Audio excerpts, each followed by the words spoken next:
In the midst of the events that marked the 20th century, few figures have generated as much attention, mystery, and debate as Adolf Hitler. For decades, his name has been accompanied by speeches, figures, and analyses that attempt to understand how he became one of the most influential characters of his time. However, beyond the uniform, politics, and war, there was also a person with daily habits, peculiar routines, obsessions, contradictions, and secrets kept in his private life. A man who slept little and badly, who maintained a particular relationship with sugar, who felt a deep affection for dogs, who never personally visited a concentration camp, who married at a decisive moment in his existence, and who frequently resorted to medical treatments and drugs, believing that in this way he found stability in the midst of chaos. Fact 1. Hitler was a vegetarian, but not always. Towards the end of his life, Adolf Hitler maintained a meat-free diet.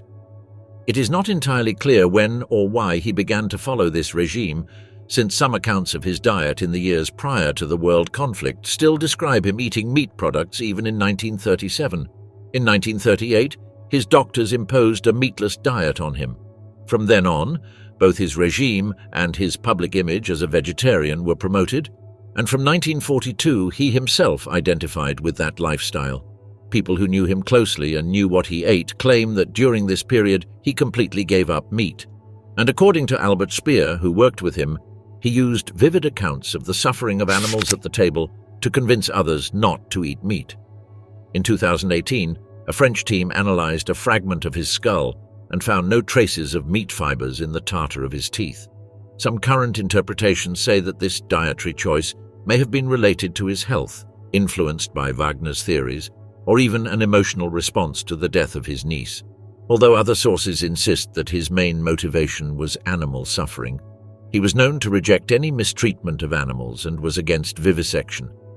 A children's magazine in favor of the regime mentioned that the leader did not consume meat because of his love for animals and his general view of life, claiming that even as head of government, he remained attached to the animals he had had for years. They claimed that he strongly opposed any form of animal torture and that he wanted to end such practices. An article in 1937 published in the New York Times reported that it was known that Hitler did not eat meat, drink, or smoke. His meals almost always consisted of soup, eggs, vegetables, and sparkling water, although he occasionally tried ham and caviar. In another publication from the same year, it was mentioned that during a state dinner with Mussolini, he tried several dishes that included meat and toasted with German sparkling wine. It was also described that at his country house, his chef prepared multiple meatless recipes, which were rich both in flavor and in presentation. In the conversations recorded by his close circle between 1941 and 1944, Hitler referred to himself as a vegetarian. In one of those meetings, he said that the world of the future would be without meat. In another, he rejected the lamb dish that was offered to him, saying that his diet did not allow him to eat it. Joseph Goebbels also wrote in his diary that Hitler believed meat was harmful to people and that he intended to address this issue after the war. In the midst of the events that marked the 20th century, few figures have generated as much attention, mystery, and debate as Adolf Hitler. For decades, his name has been accompanied by speeches, figures, and analyses that attempt to understand how he became one of the most influential characters of his time.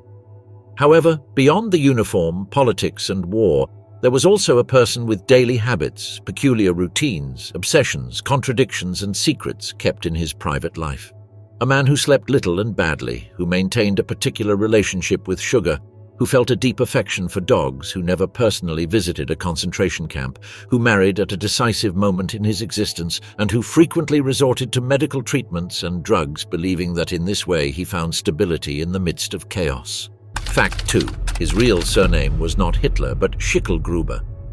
In 1837, Maria Anna Schicklgruber, a single woman of peasant origin, gave birth to a boy named Alois. Since the father was unknown, the child was registered with his mother's surname. Maria married 5 years later to Johann Georg Hiedler, a mill worker, but there was no legal change of the child's surname at that time. For much of his life, Alois bore the name Schicklgruber. It was not until 1876, when he was almost 40 years old, that he was formally registered as Hitler after a legal procedure recognized him as the son of Johann Georg Hiedler. The official registration was carried out thanks to the intervention of 3 people, including a relative from the maternal family. Although Johann Georg had already died, his brother was one of those who signed the document before a notary to have the change accepted. With this procedure, the surname was modified in the official records, and from then on, Alois used the new name in all his documents. That decision, apparently trivial, would have historical repercussions that no one could have foreseen at the time. The reason behind the choice of the name Hitler remains the subject of debate. It has been suggested that it may have been a variant of the surname Hiedler, which was already present in the stepfather's family. Other sources explain that in that region it was common for names to change slightly in spelling depending on who registered them, and at that time there were no strict rules about the orthography of surnames. Therefore, it cannot be stated with certainty whether it was a transcription error or a deliberate choice. When Alois Hitler had children, they automatically carried the surname already recorded in the official registries.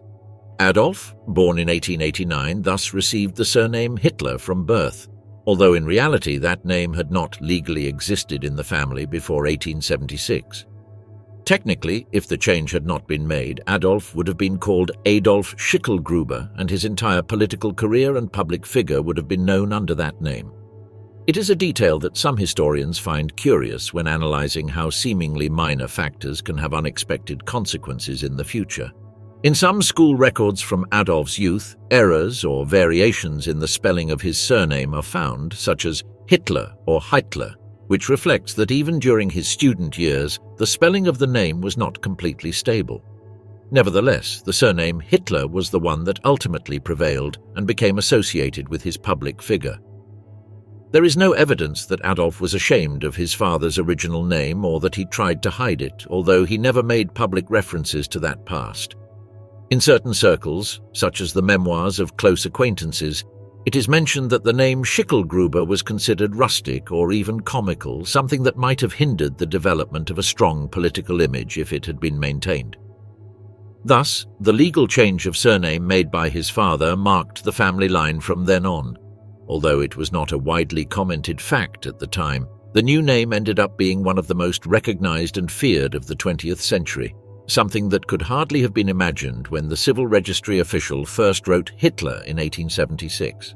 Fact 3. He wanted to be an artist but was rejected by an art school in 1907. An 18-year-old young man, enthusiastic about painting and drawing, arrived in Vienna with the firm intention of entering the Academy of Fine Arts. He had already abandoned his school studies in Linz, where his performance had been irregular and his interests had turned toward architecture, design, and painting. Although he showed confidence in his artistic talent, he carried with him only a few works to present as samples for the entrance examination. When he submitted his application to enter the academy, the examiners carefully observed his drawings but rejected him without hesitation. Although his technique was not completely deficient, the judges pointed out that he lacked imagination and originality, aspects considered fundamental for progressing in an artistic career. The decision took him by surprise. He applied again the following year with new works, but was once again dismissed. On that occasion, they even recommended that he seek a school of architecture, since some of his works showed skill in representing buildings but not people or living scenes. Even with the rejection, he decided to stay in Vienna, still holding the hope that with effort he might achieve a career in the art world. He lived on a small pension he received after his mother's death and in part from the sale of postcards he painted himself. He also copied landscapes from books and sold them to merchants or tourists. However, his income was limited, and over time his financial situation became increasingly precarious. During those years in Vienna, his life was erratic. He spent his days in libraries reading about history, architecture, and politics, while at night he slept in cheap lodgings or homeless shelters. His clothing was neglected and his general appearance reflected the deterioration caused by academic rejection, poverty, and personal frustration. Without technical training or institutional support, his attempts to live from art amounted only to basic subsistence. There is no evidence that he tried to enter another art institution after the second failure at the academy. This episode of his youth left an important mark on his biography. Some witnesses from his environment recalled that he often spoke of his disappointment with the academy and of how bureaucracy and artistic elitism had closed the doors to those without influence or titles. Although he never completely abandoned his interest in painting, his career as an artist never took off and was displaced by other ambitions that grew over time, especially his involvement in political and social debates, fueled by the readings he did during his stay in Vienna. Years later, when he already held positions of power, he still kept some of his works and occasionally spoke with some resentment about the academy that had excluded him. His rejection was not an isolated case. Several young people were rejected each year, but in his case, that fact coincided with a period of profound personal and ideological changes. That combination of failure, isolation, and the search for a greater purpose would mark the beginning of a new direction, completely different from the one he had imagined when he arrived in Vienna, loaded with drawings, confidence, and expectations. Fact 4. He fought in the First World War as a messenger. When the war broke out in the summer of 1914, Adolf Hitler was in Munich, living in modest conditions and still without a defined direction. As soon as general mobilization was declared, he volunteered for the German army. He was accepted into the 6th Bavarian Infantry Regiment, although he was an Austrian citizen, something unusual that did not raise objections from the German authorities. His enthusiasm was evident, and from the beginning, he showed himself disciplined and reserved without standing out socially, but always willing to obey orders. After brief training, he was sent to the Western Front, where he took part in the initial combats in Belgium and northern France. He soon distinguished himself by his willingness to take on dangerous tasks, especially as his battalion's messenger. This job consisted of carrying orders from the rear to the advanced positions, crossing areas exposed to enemy fire. Although it was not a direct combat role, it carried high risk, as it required moving on foot through open terrain under constant shelling or gunfire. Hitler performed it regularly and without hesitation, something noted by his superiors. During the course of the conflict, he was wounded twice. The first occurred in 1916, when he was hit in the leg by shrapnel during the Battle of the Somme. He was transferred to a hospital in Berlin and received a decoration for his conduct. He returned to the front after several months of recovery. In 1918, he suffered a second injury, this time caused by a mustard gas attack near Ypres. The exposure caused him vision problems, and he was evacuated to a hospital in Payswalk, where he was when the news of the armistice arrived in November of that same year. Throughout the war, he remained in the same regiment and never rose beyond the rank of corporal, something unusual given his length of service and the honorary mentions he received. He was decorated with the Iron Cross Second Class in 1915, and later with the First Class in 1918, a rare distinction for someone of his rank. Some historians have pointed out that his individual behavior was more valued by officers than his relations with other soldiers. In fact, many of his comrades remembered him as solitary, silent, and withdrawn, without forming strong bonds within the platoon. The war had a lasting effect on his worldview. Although he had not stood out for having defined political opinions before the conflict, his experiences in the trenches and his disillusionment with the outcome of the war marked a turning point. In the hospital, upon learning of the surrender, he expressed a mix of disbelief, anger, and a sense of betrayal. This episode was the beginning of his hatred toward the politicians who signed the armistice and, later, toward the movements he held responsible for Germany's collapse. For him, the defeat was not due to military inferiority but to a stab in the back from within. That narrative, which he adopted from the end of the conflict, later became one of the central ideas of his political speeches. His time in the war, far from being a passing episode, was the formative core of his future identity. Although he had begun as an enthusiastic volunteer, he ended up as a disillusioned survivor, marked by loss and convinced that there had to be a way to restore Germany's honor at any cost. Fact 5. For almost 7 years, Hitler was stateless without citizenship. At the beginning of 1925, Adolf Hitler decided to formally renounce his Austrian nationality. The request was accepted in April of that same year, which meant that he ceased to be affiliated with any state. From that moment, his legal situation was in complete limbo. He was not a citizen of either Austria or Germany. Technically, he became stateless. From then on, for almost 7 years, he lived and acted politically in Germany without having a recognized nationality. During that time, he tried on several occasions to obtain German citizenship, but all efforts failed. There were documented attempts in different regions, such as in Hildburghausen or in the state of Thuringia. However, in all cases, legal obstacles or local political resistance were encountered. None of those attempts were successful. The situation changed in February 1932, when the leaders of the National Socialist Party already had influence in some German states. In Braunschweig, a small regional state, the party had secured a strong position within the local government. Thanks to that position, a mechanism was organized to resolve Hitler's situation. On the 25th of February of that year, he was granted a post as an official of the Braunschweig state government in its Berlin delegation. That public office automatically gave him the citizenship of the state and with it, German nationality at the national level. The procedure was a legally valid route, though clearly motivated by political interests. From that moment on, Hitler became officially a German citizen. The acquisition of nationality took place just a few weeks before the presidential elections, in which he could run for the first time as a legally qualified candidate. If that step had not been achieved, he would not have been able to compete. In the previous years, while he was stateless, Hitler remained active within the party and took part in public events, but without being legally qualified as a citizen. That condition did not prevent him from acting, but it did limit his ability to hold official positions or run for elections. The solution of 1932 removed that barrier just in time to facilitate his next political step. The story of those years without citizenship was not widely known to the public at the time, but it was a key detail that made a decisive difference in his rise. It was an exceptional situation for someone who only a few months later would occupy the highest position in the country. Fact 6. The rumor was true, but only partly. Hitler had cryptorchidism. One of the most widespread rumors about Hitler, perhaps the most caricatured of all, is that he had only one testicle. During the Second World War, this idea became part of British folklore and was even turned into a song. Allied soldiers marched to the rhythm of the Colonel Bogey March, mockingly chanting, "Hitler has only got one ball." What seemed like propaganda humor ended up revealing decades later a medical basis, though not exactly as it was believed. In 1923, after the failed coup he organized in Munich, Hitler was imprisoned in Landsberg, Bavaria.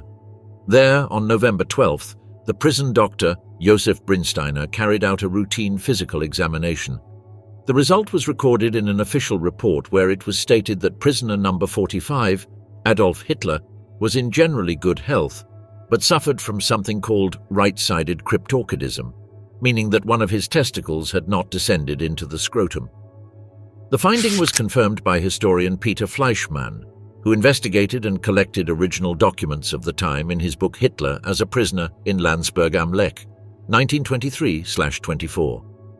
The medical record was part of a batch of 500 documents that came to public light only in 2010, after having remained hidden for more than 8 decades. These files were seized by the German government before being auctioned and are today preserved as historical material. Although the fact confirms that Hitler had only one functional testicle, it also discredits another theory, the one that claimed he had lost it during the First World War due to a grenade wound.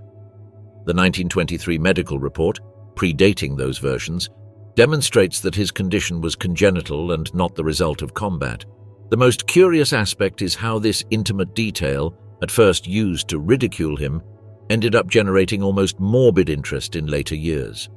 For obvious reasons, no serious biographer focused on that aspect. However, what seemed like vulgar gossip turned out to have documentary and medical backing. Moreover, the medical report was not the only interesting finding about his time in prison. Fleischmann discovered that Hitler enjoyed privileged treatment during his imprisonment. He was addressed as Sir, received special food prepared outside the prison kitchen, and even wrote his book Mein Kampf there. His cell was comfortable, his visits were numerous, more than 330 people, and he even staged a brief hunger strike at the beginning.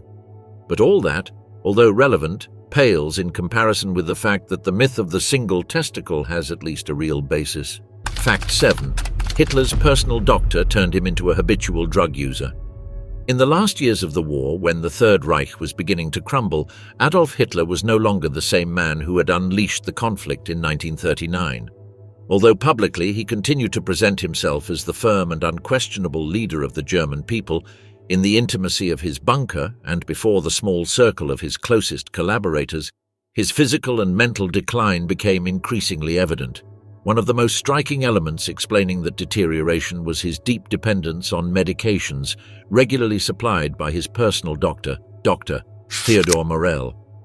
What began as a supposedly harmless medical routine became a complex and dangerous daily cocktail of chemical substances that altered his body and mind. Morell regularly administered vitamins, hormonal supplements, stimulants, sedatives, laxatives, and other preparations. At first glance, many of these drugs seemed harmless, but taken together and in such frequency, they represented a ticking time bomb for any organism. As the military situation worsened, so too did the Führer's anxiety, leading him to demand his daily doses more urgently, which included intravenous injections with animal extracts and compounds such as glucose, caffeine, euphoric agents, and morphine derivatives. One of the most striking moments was in September 1944, when Hitler fell ill with severe stomach pains. Instead of turning to other doctors of the regime, he relied exclusively on Morell, who administered a mixture of antibacterial medication, animal extracts, and revitalizing injections. Although his health improved for a time, the tremors in his left hand, his difficulty walking, and his increasingly lost gaze became impossible for those close to him to ignore. Albert Speer and other members of his inner circle noticed that his behavior was erratic, with sudden mood swings, bursts of unjustified euphoria, and later periods of extreme irritability, which even made military meetings difficult. Morell's own diary meticulously documents the substances administered. Among them were Pervitin, a methamphetamine widely used by the German army, which in Hitler's case was applied to combat fatigue, and Eucodal, an opiate derivative that relieved pain but created dependence. Added to this were treatments with animal hormones and testicular extracts, aimed at restoring physical vigor, along with products to relieve chronic constipation, which became a daily concern inside the bunker. The cumulative effect of all these substances was devastating. Hitler seemed increasingly disconnected from reality, unable to make coherent decisions, and obsessed with imagined betrayals. Despite the advice of some collaborators, he never replaced Morell. The blind trust he placed in him, even when his methods were questioned by other Nazi doctors, ultimately sealed his dependency and irreversibly marked his final downfall. Fact 8. Hitler's guilty pleasure. His excessive addiction to sugar. Far from the severe asceticism with which many have tried to cloak his figure, Adolf Hitler developed an unhealthy relationship with sugar that directly contradicted the image of self-discipline he himself promoted. His obsession with sweets was more than a simple preference. It turned into a manifest and constant addiction, which grew stronger as his physical and mental health began to deteriorate over the years.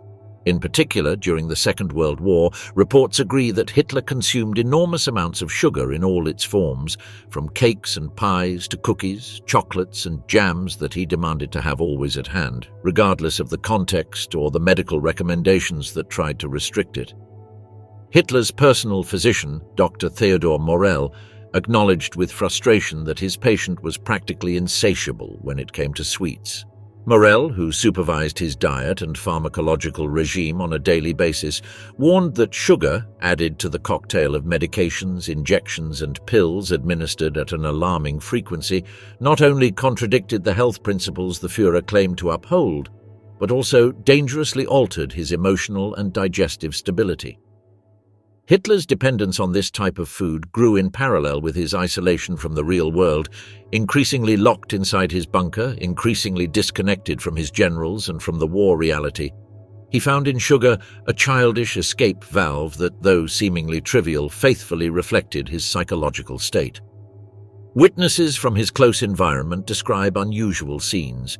While German cities were being bombed and millions were dying on the Eastern Front, Hitler could spend afternoons devouring cream cakes, sugary pastries, or plates full of candied fruits while interrupting his monotonous tirades with comments about how delicious he found the taste of sugar. Even at crucial moments of military decisions, he asked to be accompanied by trays of sweets, something that often perplexed diplomats, collaborators, or visitors who could not understand how someone so obsessed with control could show such dependence on a basic weakness. The most striking thing is that this inclination was not just a whim, it was part of an obsessive routine. Hitler could go hours without eating solid food, but he invariably demanded coffee with cream and sugar, cakes, chocolate bars, and industrial sweets. According to medical records, Hitler's sugar consumption far exceeded the levels considered safe, and his pancreas and digestive system were affected towards the end of the war, when his energy levels were already being artificially sustained by intravenous glucose and other stimulants. Far from being an anecdotal detail, his addiction to sugar reveals a deeper and more disturbing facet of his personality. That dissonance between the myth he built about himself and his most pathetic private habits. The man who promoted purity, strength, and sacrifice was, in private, dependent on sugar, an infantilized adult who needed cakes as much as absolute power. Fact 9. The paradox of an outsider in command, the hidden symbol behind Hitler's non-German origin. Few ironies of history are as profound and symbolically powerful as this. The man who embodied the most extreme German nationalism, who built a regime based on ethnic purity and German pride, was not even born in Germany. For years, this was no secret, but it was deliberately ignored by millions of Germans, and its symbolic weight was rarely acknowledged in public. However, for many outside Germany and for later analysts, Hitler's original nationality has represented an uncomfortable and revealing anomaly. How could a foreigner become the absolute leader of the country that preached the supremacy of the German race? The cultural impact of this fact does not lie in its simple legal statement, but in everything it represents. Germany, humiliated after the First World War, was going through an identity crisis and desperately sought a figure to restore its lost pride. That this role was assumed by a man born in another country was not seen as a contradiction, but as irrelevant amid political fervor. Yet that omission says much more than it seems. Hitler's legal nationality was completely subordinated to the myth he himself knew how to construct. The Führer was neither Austrian, nor German, nor Bavarian.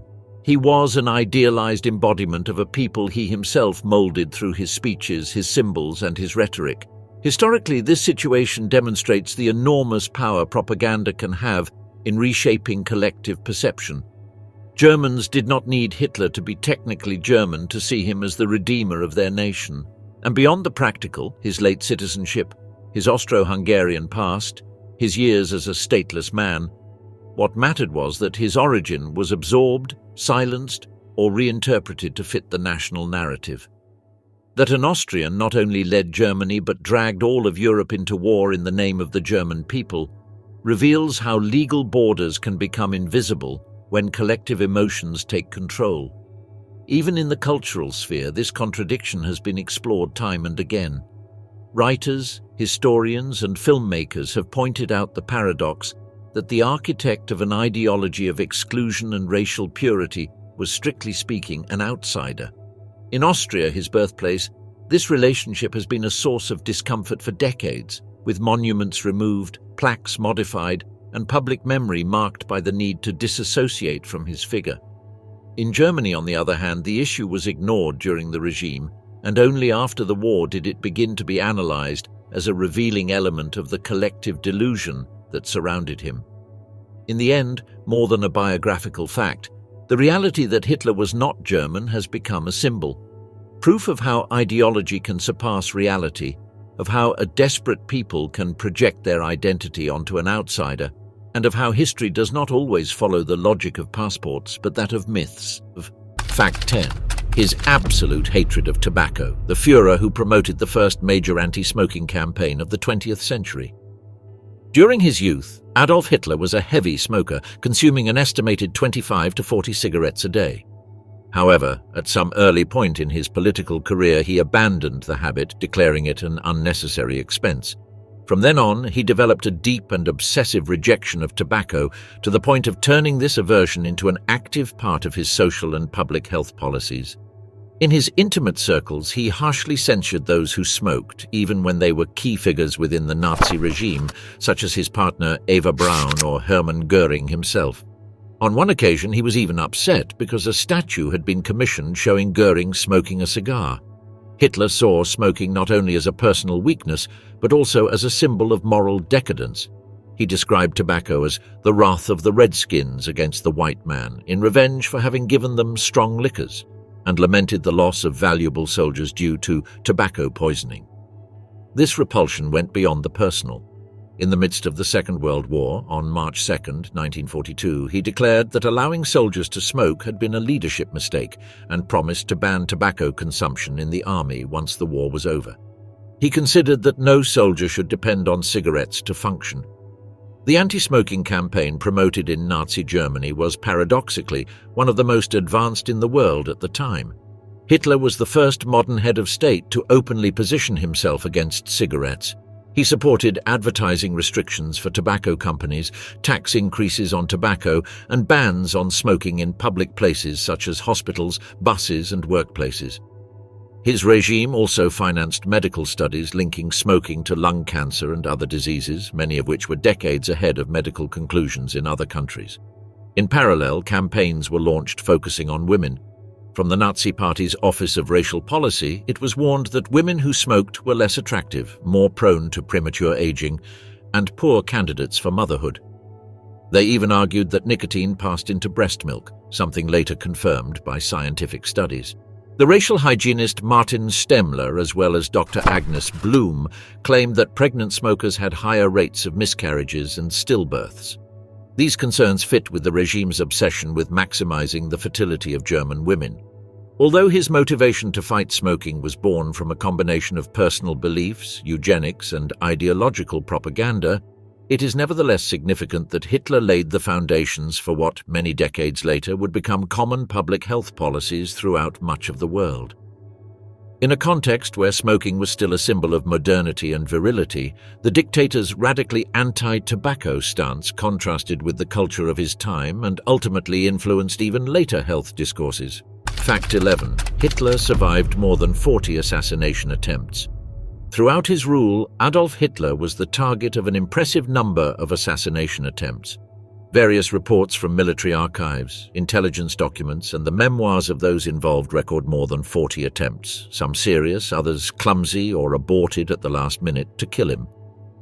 This constant level of threat not only reveals the degree of opposition that existed within the Reich itself, but also the perception that eliminating him could radically change the course of the war and of the Nazi regime.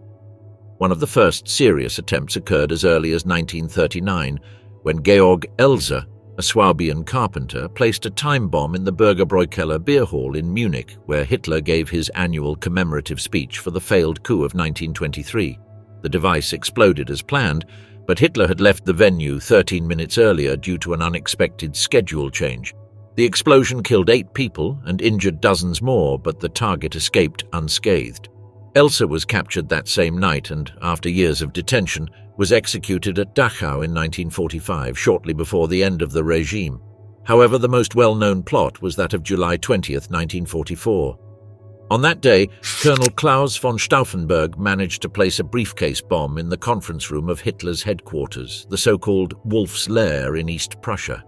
The plan was to detonate the device, kill Hitler, and launch Operation Valkyrie, a takeover of power by the regular army, displacing the SS and dismantling the Nazi dictatorship. The explosion occurred, but Hitler survived with minor injuries, mainly because the briefcase had been moved behind a thick oak table leg that absorbed part of the blast.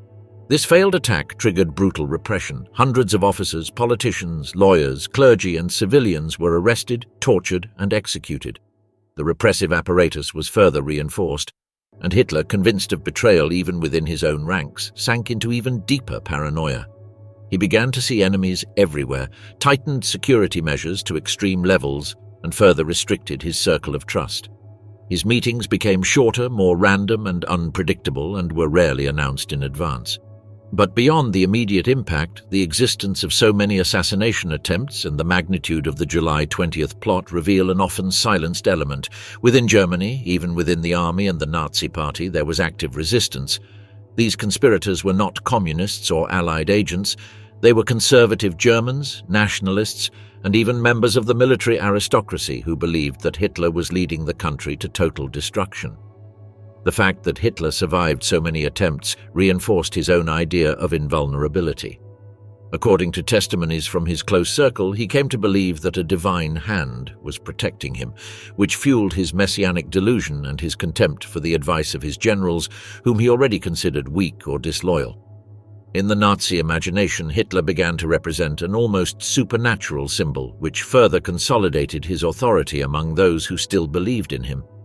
Thus, these were not only failed assassination attempts, but episodes that profoundly altered the structure of Nazi power, reinforced internal repression, weakened trust within the army, and helped consolidate the cult of Hitler's personality even as the Third Reich began to collapse. Fact 12. A wedding amid the ruins, Hitler and Eva Braun's final marriage. On the night of April 28 to 29, 1945, in the cramped underground bunker of the Reich Chancellery, while Berlin burned under Soviet fire and the forces of the Third Reich collapsed on all fronts, Adolf Hitler made a decision that no one in his closest circle had anticipated: to marry Eva Braun. By then, everything was lost. The Red Army was already just a few hundred meters from his shelter. Yet in the midst of that total disaster, Hitler decided to carry out a profoundly personal and symbolic act, which for many revealed the mixture of theatrical control, emotional need, and narcissism with which he conducted his final actions. Despite having been in an informal relationship with Eva Braun for nearly 15 years, he had never made their bond public or allowed it to be formalized in any way.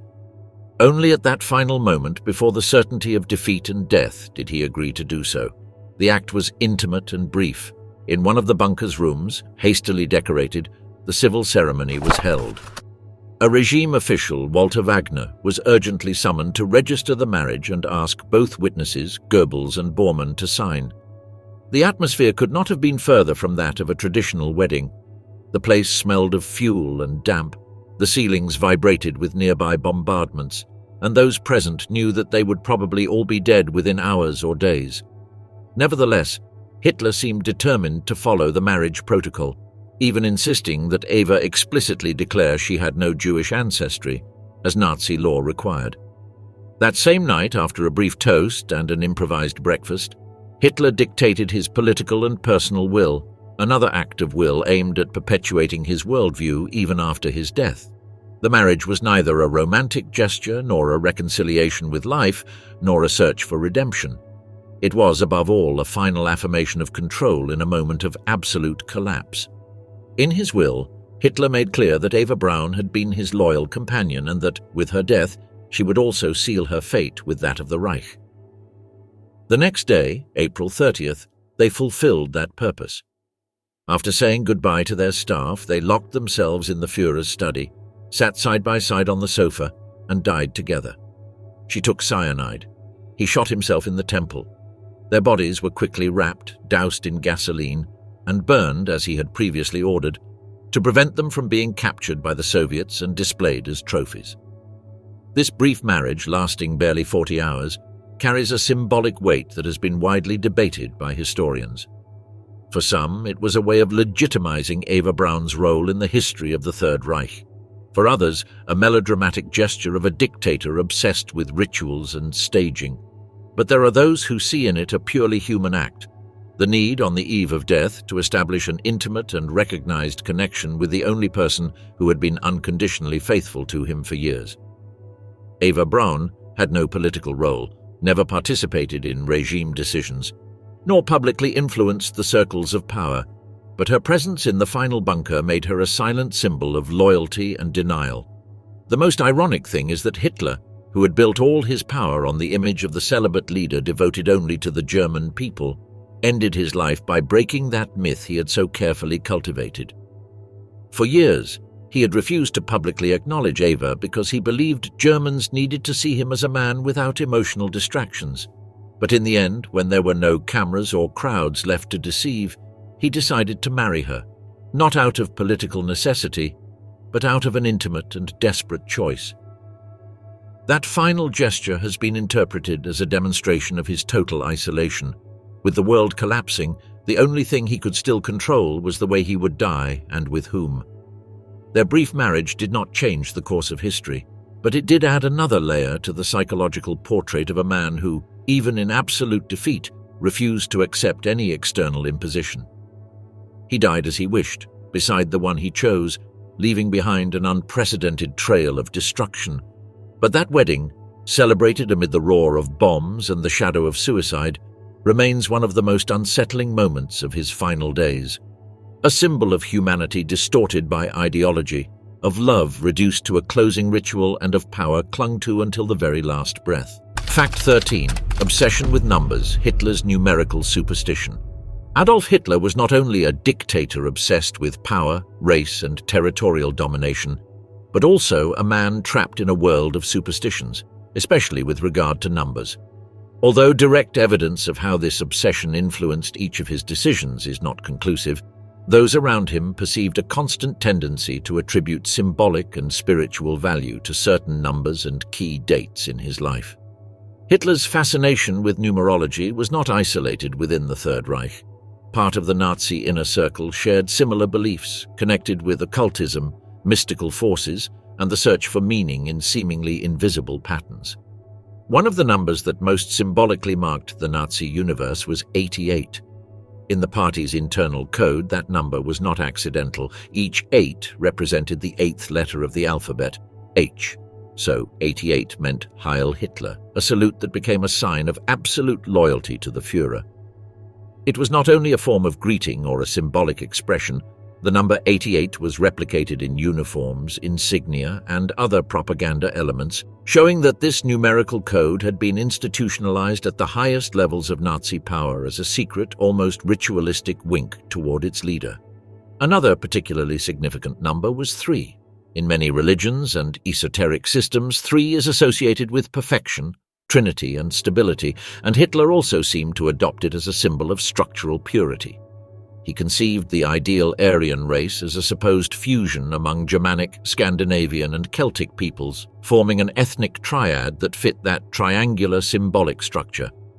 This idea of 3 as a key constructive number was also reflected in his rhetoric. He considered that only a base with 3 pillars could support a stable society, and he often organized his speeches, ideals, or organizational structures in sets of 3. The relationship with the number 666, associated in the Judeo-Christian tradition with the Antichrist or forces of evil, is also revealing.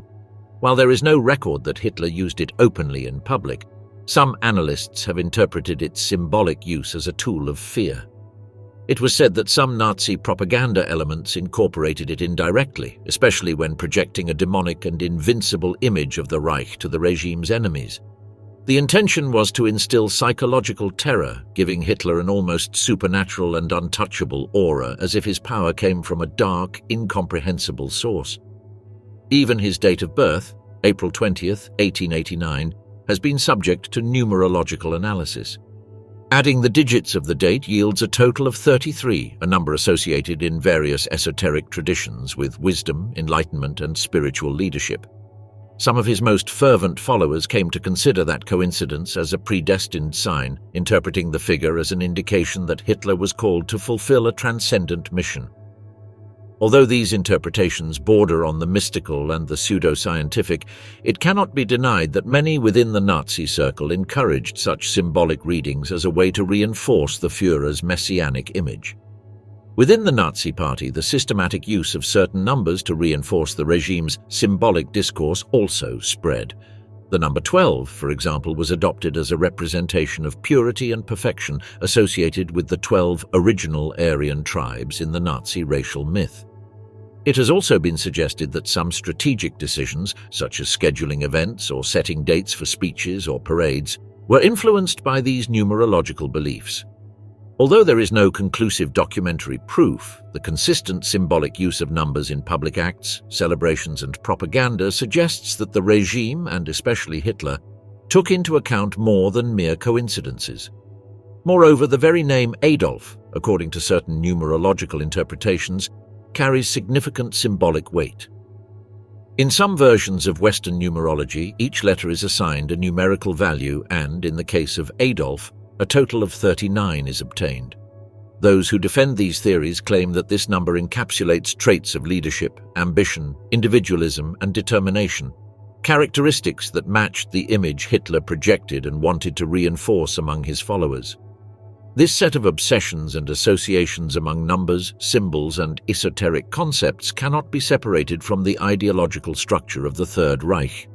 The need to justify irrational or immoral actions by means of symbolic elements was not only a strategy of external manipulation, but also an internal attempt to provide spiritual coherence to a deeply violent and totalitarian project. In other words, numerical superstition was not a simple whim, but part of the machinery that kept the regime's mystical narrative alive. However, it is crucial to stress that all these elements lack scientific backing and fall within the realm of pseudoscience. Numerology has no empirical validity to explain human behavior, but in the case of Nazism, its use served as an ideological tool to bolster fanaticism. In this context, superstition with numbers was less a personal belief and more a functional component of the Nazi propaganda apparatus, a way to cloak the regime's decisions in mystery, grandeur, and an aura of inevitable destiny within a project obsessed with the symbolic and psychological control of the masses. Fact 14. He lived as a destitute in Vienna. Between 1909 and 1913, Adolf Hitler went through a period of his life deeply marked by poverty and social marginalization in the city of Vienna. Although he later tried to soften or even distort these years in his autobiographical accounts, the reality documented by biographers such as Ian Kershaw, Joachim Fest, and Volker Ulrich reveals that Hitler spent several winters sleeping in municipal shelters for the homeless, such as the one in Meidling, and survived by selling postcards he painted himself. His dream of becoming a recognized artist had been crushed after being rejected twice by the Vienna Academy of Fine Arts, and that blow not only cut short his professional aspiration, but also pushed him into a spiral of frustration, resentment, and isolation. During those years, Hitler had no steady job, no fixed income, and no influential contacts. He spent much of the day in public libraries or cafes, reading newspapers, rehearsing political and artistic ideas, or simply observing the social life of a city that was at once cosmopolitan and unequal. Vienna of the Austro-Hungarian Empire was a hotbed of national, social, and cultural tensions. Germans, Czechs, Jews, Hungarians, Slavs, and other groups coexisted in a city of great artistic wealth, but also of deep class and national divisions. It was in this context that Hitler began to develop a distorted worldview. His anti-Semitism intensified, as did his contempt for Marxism and liberal democracy, and he nurtured a romantic idea of German nationalism. Nonetheless, it should be noted that during that period he did not actively participate in any political movement. He simply absorbed influences, many of them taken from anti-Semitic pamphlets or from radical authors such as Lanz von Liebenfels or Karl Lueger, the mayor of Vienna, who had skillfully exploited anti-Semitism as a political weapon. The contradiction lay in the fact that Hitler, who lived off the public welfare system and occasionally the charity of some Viennese Jews, was beginning to cultivate a hatred that years later would make him one of the most ruthless executioners of that same group. Years later, already as Germany's chancellor, Hitler rarely spoke about his time in Vienna, and when he did, it was to portray that time as a period of austere, almost mystical formation. In practice, however, those years were nothing more than a constant struggle to survive, without a home of his own and with the daily humiliation of having failed to achieve the artistic success he so desired. It was in those cold shelters, in worn-out clothes and under a deep sense of failure, that a persona began to take shape who, far from surrendering to adversity, fed a morbid resentment that he would later channel into the German political stage. This period not only shaped him ideologically, but also molded his personality. He became more solitary, more distrustful, more obsessed with the idea of a personal mission and with hatred as a driver of change. Many historians agree that without those years of absolute poverty in Vienna, Hitler probably would never have radicalized to the extent he did. There, not only was a dictator in the making forged, but also a man who learned to camouflage his personal failure under a narrative of future greatness, and who found in resentment an inexhaustible source of energy for his later political rise. Fact 15. Hitler's systematic hatred toward homosexuals. Although often hidden in the more popular accounts of Nazism, one of the groups most fiercely persecuted by Adolf Hitler's regime was that of homosexuals, particularly men. This persecution was not an isolated phenomenon nor merely motivated by personal prejudice, but a fully designed state policy, executed with brutality and justified with pseudo-scientific and legal arguments. Hitler not only shared the most reactionary ideas about homosexuality, but turned his contempt into a repressive tool that affected the lives of tens of thousands of people, especially during the years of the Third Reich. Long before the Nazis came to power, there was already an article in the German Penal Code number 175, which criminalized sexual relations between men. Although that article already limited the rights of LGBT+ people, during the Weimar Republic movements emerged fighting for its repeal, such as the Scientific Humanitarian Committee founded by sexologist Magnus Hirschfeld. Berlin in the 1920s became a vibrant and relatively open city regarding homosexual visibility. There were cafes, clubs, publications, scientific institutions, and activists defending decriminalization and promoting recognition of sexual diversity. But Hitler's rise to power in 1933 destroyed that flourishing movement. Not only did he halt the advance toward tolerance, but he hardened existing legislation and turned Article 175 into an instrument of terror. The Nazis not only applied the law, but reformed it to allow persecution of any type of contact between men, even without sexual consummation. According to estimates, around 100,000 men were arrested under that regulation, and between 5,000 and 15,000 ended up in concentration camps. There, they were identified with a pink triangle sewn onto their uniform, a mark that made them targets of torture, humiliation, and medical experiments. The case of Friedrich Paul von Grossheim is one among thousands. Arrested several times, he was forced to undergo castration to obtain his freedom. Others were used as guinea pigs, subjected to inhuman cures, or simply murdered. In the camps, homosexuals suffered violence not only from Nazi guards, but also from other prisoners, encouraged by a hierarchy of suffering that placed those with the pink triangle at the very bottom. Hitler's homophobia was not just a personal prejudice, but part of his racist and eugenic worldview. He considered homosexuality a threat to the reproduction of the Aryan race and a corrupting element of German morality. In this framework, there was no room for any form of affective or sexual diversity, which was seen as decadence. The most paradoxical element, however, is that within the Nazi Party itself there were homosexual members who were purged when they were no longer useful, such as Ernst Röhm, leader of the SA, assassinated during the Night of the Long Knives in 1934. His sexuality was one of the arguments Hitler used to justify his execution, in a clear example of how homophobia could be used as a political weapon even against former allies. The Nazi regime destroyed the entire infrastructure of the pre-existing homosexual movement.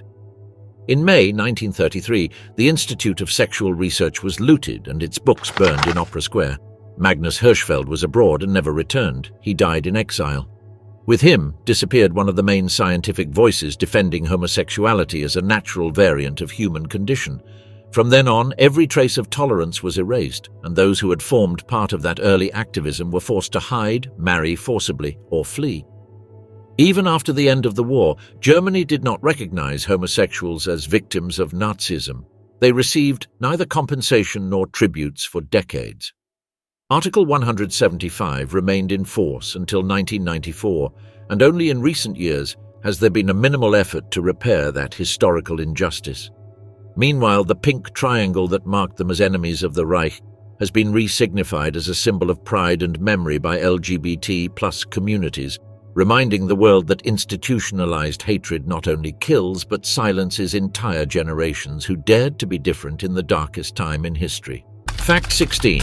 Hitler's strange admiration for Disney and Snow White.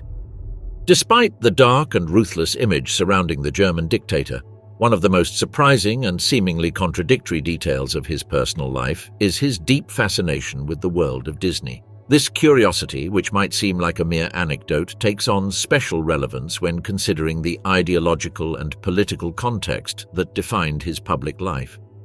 Hitler's interest in animated films, especially Snow White and the Seven Dwarfs, is documented through sketches found among his belongings, showing that he himself drew characters from the film, indicating a genuine and personal fondness for this production. Accounts from those close to him note that the film released by Walt Disney in 1937 was one of his favorites. This pioneering animation not only entertained him, but also inspired him artistically, which aligns with his well-known fondness for drawing. Although much of his earlier pictorial work focused on landscapes and architecture, this kind of interest in animation and fairy tale characters reveals an unusual facet of his personality, seemingly disconnected from the brutality and coldness with which he acted in the political and military arena. The detail gains further depth when considering Disney's place within American culture, which Hitler publicly despised in numerous speeches. Nevertheless, his attraction to this kind of American artistic expression shows a dissonance between his private preferences and his ideological rhetoric. It is not an isolated case among dictators with double aesthetic standards, but it remains one of the most puzzling aspects of the character. Despite publicly abhorring what he considered the cultural degeneration of the Western enemy, in the privacy of his personal life he seemed to take pleasure in a children's tale based on simple values of goodness and justice. Admiration for Disney also highlights his need for escape from the constant tension he experienced as a public figure. It is possible that, like many people, he found in these stories a kind of emotional refuge, a temporary distraction from reality, or even a way to reconnect with repressed aspects of his youth. Fact 17. He never visited a concentration camp, neither out of curiosity nor for supervision. Despite being the supreme leader of the Third Reich and the ultimate authority behind the concentration camp system, Adolf Hitler never set foot in one. This assertion is supported not only by the complete absence of documentary or photographic records of such a visit, but also by the analysis of his leadership style, political priorities, and the internal tensions of the Nazi apparatus.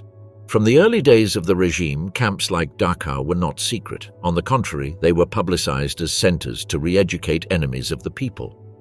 However, beyond this initial stage, the propagandistic utility of a Hitler visit became null, especially once the true purpose of the camps shifted to extermination. During the Holocaust, the most important decisions were made verbally, leaving no direct trace that could implicate Hitler.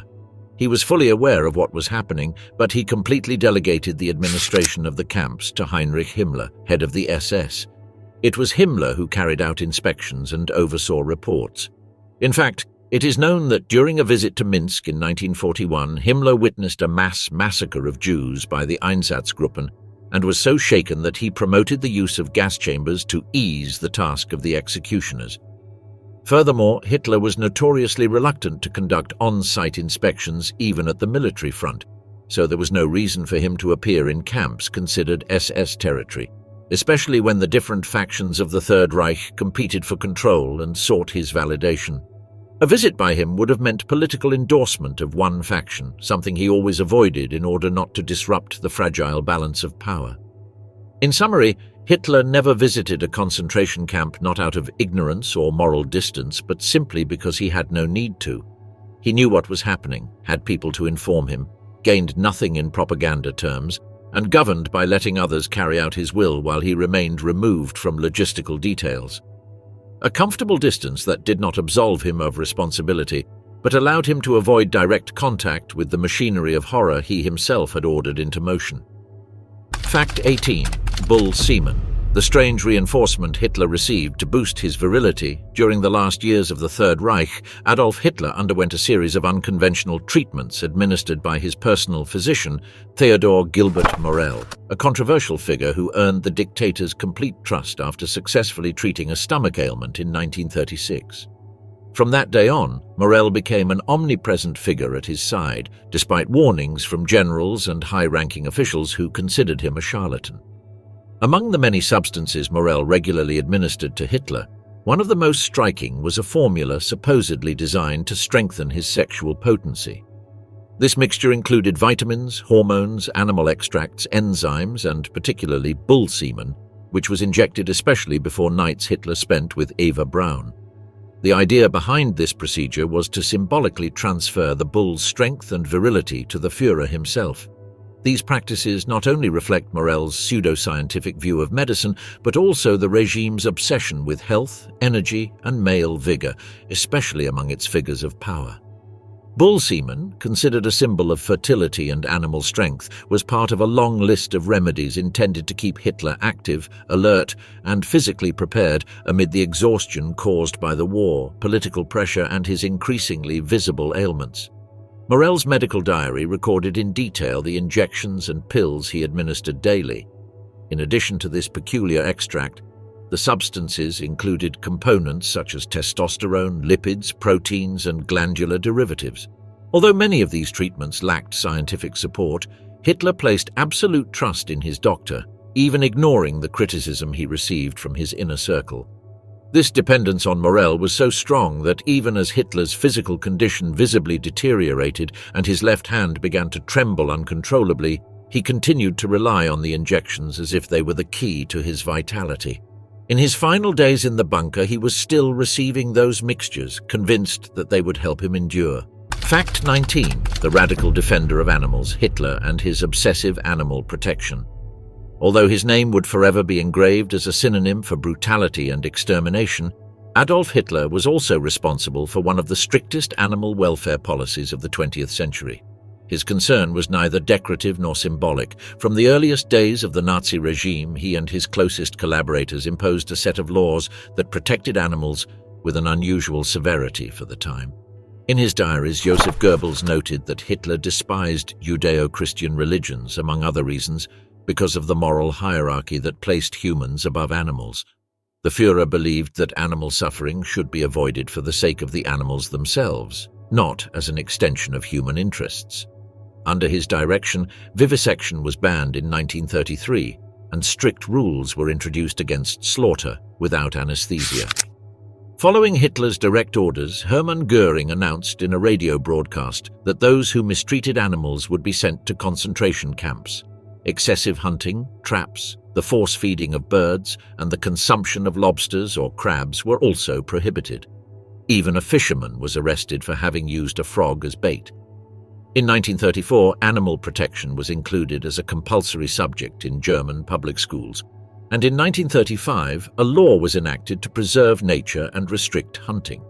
Despite the moral contradictions of his regime, Hitler promoted advanced legislation in animal protection. Many historians interpret these laws as part of a worldview where biology and symbolism dangerously intertwined, but the fact remains that his regime was the first to legislate the protection of wolves and to grant legal status to the defense of animal welfare for its own intrinsic value. Fact 20. Hitler rehearsed his speeches by photographing himself in different poses to perfect his public image beyond verbal content. The German dictator deeply understood the importance of body language and visual imagery to manipulate the masses. That is why, before appearing in public, he intensely practiced every gesture, every movement of his hands, and every facial expression in front of a trusted photographer, Heinrich Hoffmann. During these private sessions, Hitler ordered himself to be photographed while executing his most dramatic gestures, raising his arm, extending his hand, leaning his torso, or frowning. These images were not meant to be published, but to serve as a guide. He analyzed them himself, carefully observing how each pose looked, what it conveyed, and what needed correction. His goal was to refine to the smallest detail the scenic impact of his presence, achieving a visual communication that perfectly accompanied his words and emotionally moved his audience. This method reveals not only great narcissism, but also a very clear understanding of the mechanisms of modern propaganda. Hitler left nothing to chance in his construction as a charismatic leader. He knew that the strength of a speech did not lie only in what was said, but in how it was said. Pauses, gestures, posture, gaze. Everything was part of a carefully calculated performance. Although some of these photographs were destroyed at his request, several survived and today stand as visual evidence of that controlling and theatrical facet. They showed a man who, far from spontaneity, sought to become an almost mythological figure through rehearsal, repetition, and the meticulous manipulation of his image.